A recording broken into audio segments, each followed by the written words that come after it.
आज देश के हर एक बच्चे को जुड़ना चाहिए और सिस्टम से सिर्फ एक सवाल करना चाहिए कि ये सिस्टम कब सुधरेगा। वैसे ही हमारे देश में बेरोजगारी का बहुत बुरा हाल है, आप लोगों को बहुत अच्छे से ये बात पता है। उसमें भी फिर सालों बाद कोई नौकरियां, कोई जॉब्स निकल के आती हैं, उनके फॉर्म भरे जाते हैं। जैसे तैसे वो पढ़ाई करता है, मेहनत करता है, लगन से पूरी प्रैक्टिस करता है और एग्ज़ाम देने चाहता है, लेकिन वहाँ पर भी वो ठगा जाता है। उसके साथ एग्ज़ाम में धोखा हो जाता है। कहीं किसी बच्चे का लैपटॉप नहीं चल रहा, किसी का माउस काम नहीं कर रहा, किसी के कंप्यूटर के सर्वर डाउन हो गए, किसी का एग्जाम लेट शुरू हुआ, जल्दी सबमिट हो गया। इतनी सारी गड़बड़ियों के साथ पूरा का पूरा रिजल्ट जो है वो बर्बाद हो जाता है। और उसके बाद अब बच्चों का कोई लीडर तो है नहीं, तो वो अपने टीचर्स से जाके कहते हैं कि सर आप हमारे लिए बात कीजिए, जो भी कंसर्न अथॉरिटीज़ हैं। बट वहाँ पर भी जब ये हमारे देश के टीचर इकट्ठा होके उनसे बात करने जाते हैं तो टीचर्स के साथ ऐसी बदसलूकी की जाती है, उनको डंडे मारकर भगाया जाता है,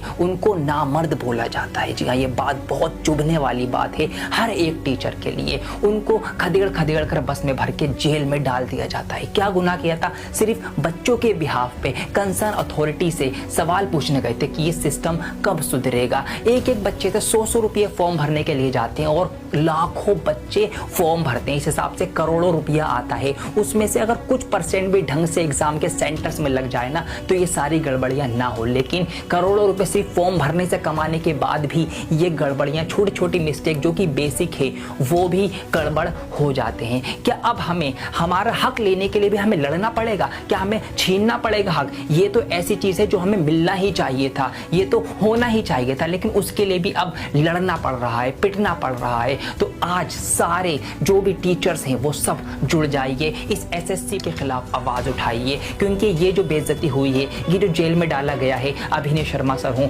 नीतू मैम हो या फिर राकेश यादव सर हो, ये सिर्फ इनके साथ नहीं, ये सबके साथ है। इनके साथ अगर बुरा हुआ है तो हर एक टीचर को ये समझना चाहिए कि उसके साथ ये सारी चीजें हुई हैं। तो सारे टीचर्स, भले ही वो एसएससी एग्जाम पढ़ाते हो ना पढ़ाते हो, जुड़ जाइए। मैं क्लास 10th के बच्चों को पढ़ाता हूँ, लेकिन ये 10th का बच्चा कल 12वीं पास करेगा, CUET देगा, फिर ये एसएससी की तैयारी करेगा, गवर्नमेंट जॉब्स की तैयारी करेगा। तो कल इस बच्चे के साथ भी यही होगा ना, अगर आज ये आवाज नहीं उठाई गई। तो इसीलिए सारे देश के बच्चे, सारे स्टूडेंट्स, सारे विद्यार्थियों, सारे टीचर्स, चाहे एसएससी आप पढ़ाते हो ना पढ़ाते हो, ये सब हम सबको जुड़कर हम सबको बोलना पड़ेगा, एसएससी के खिलाफ प्रोटेस्ट करना पड़ेगा। और जिस भी माध्यम से आप अपने आप को इसके अंदर शामिल कर सकें, अपने आप से आप ये सवाल उठा सकें, उठाइए। ठीक है, किसी भी तरीके से इसके अंदर आपको भाग लेना है और इसके खिलाफ आवाज उठानी है, सो दैट हमें सही जवाब मिले और सिस्टम को सही तरीके से सुधारने की कोशिश जो है वो हो सके।